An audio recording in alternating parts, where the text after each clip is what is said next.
for joining us at the the last day of the Prosperity Africa Conference.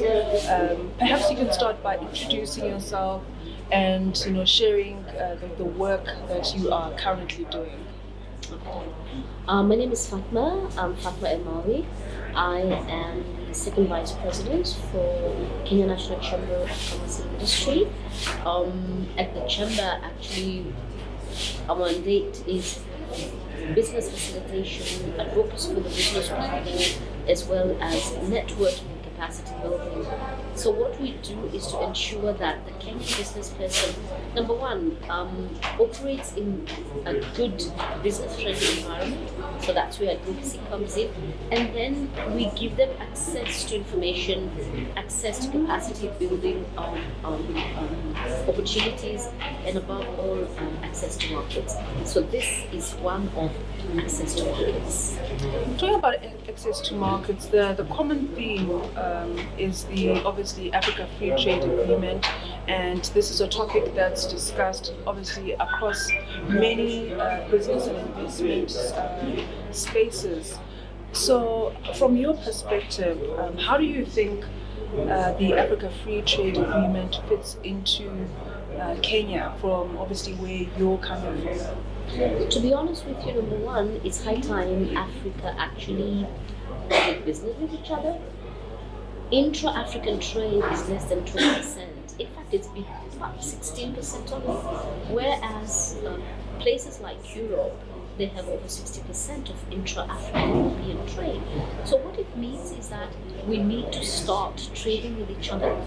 We have been too divided, which is part of the globalism, divided.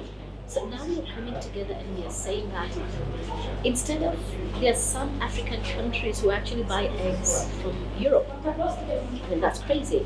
So what we are saying is, instead of you buying from Europe, why don't you buy from Africa? And this is what the principles of AfCFTA are actually about. It's not going to be easy because we have not been trusting each other, and business is about trust. But one thing for sure, people that trade with each other also don't fight.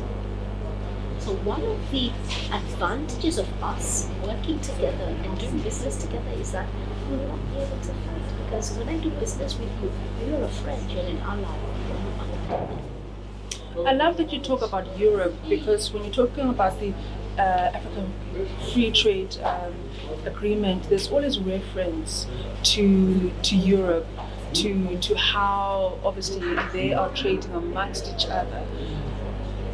I want to find out what your take is regarding that comparison. Is there a danger in kind of adopting, making Europe as a case study for what we're trying to do on the African continent? Or should we try to have our own model? You're right there. It's actually not about, it's about benchmarking. And the reason why we also should benchmark is because most of us look to our ex-colonial masters. For example, if you're Francophone, you will deal with France. If you're Anglophone, you will deal with the UK. Now, benchmarking is good because they are people who have set the pace. That's number one. Having said that, number two, and I like what you said, business models must be homegrown.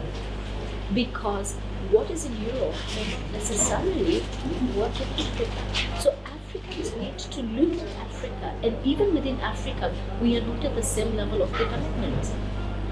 Botswana is not the same as South Africa. South Africa is not the same as Kenya. Kenya is not the same as Uganda. So as much as we are all Africa, we are all together, we also need to go a little bit deeper and find out at what level of development are we.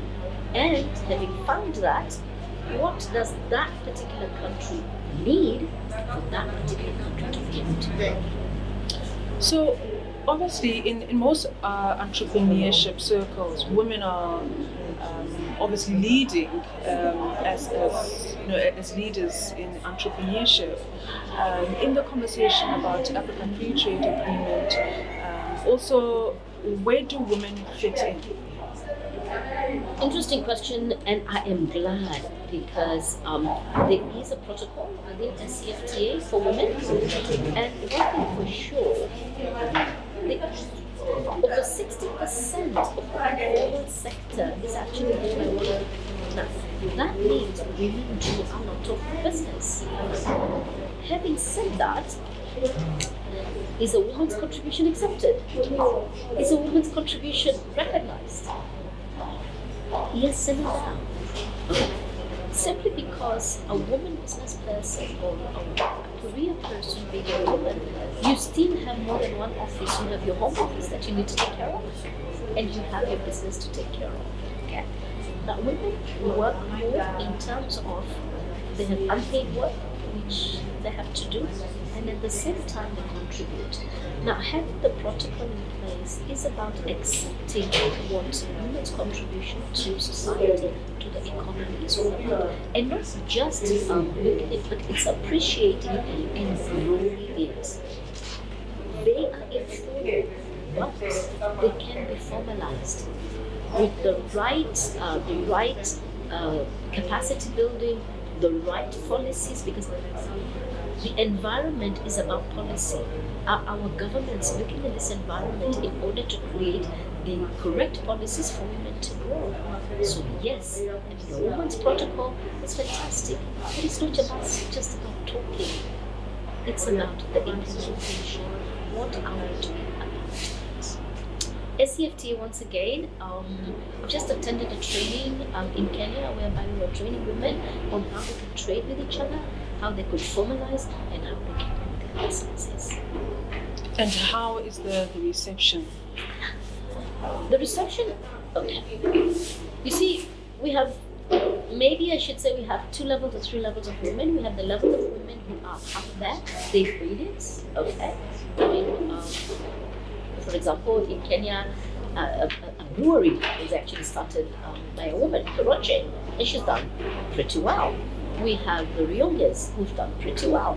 We have the people who've done schools, but those are one dots. Where is the majority of the African woman? At SME level, at the micro level. And no economy actually grows without having a very large middle class. And where will this large middle class come from? From those women, from those people who are down.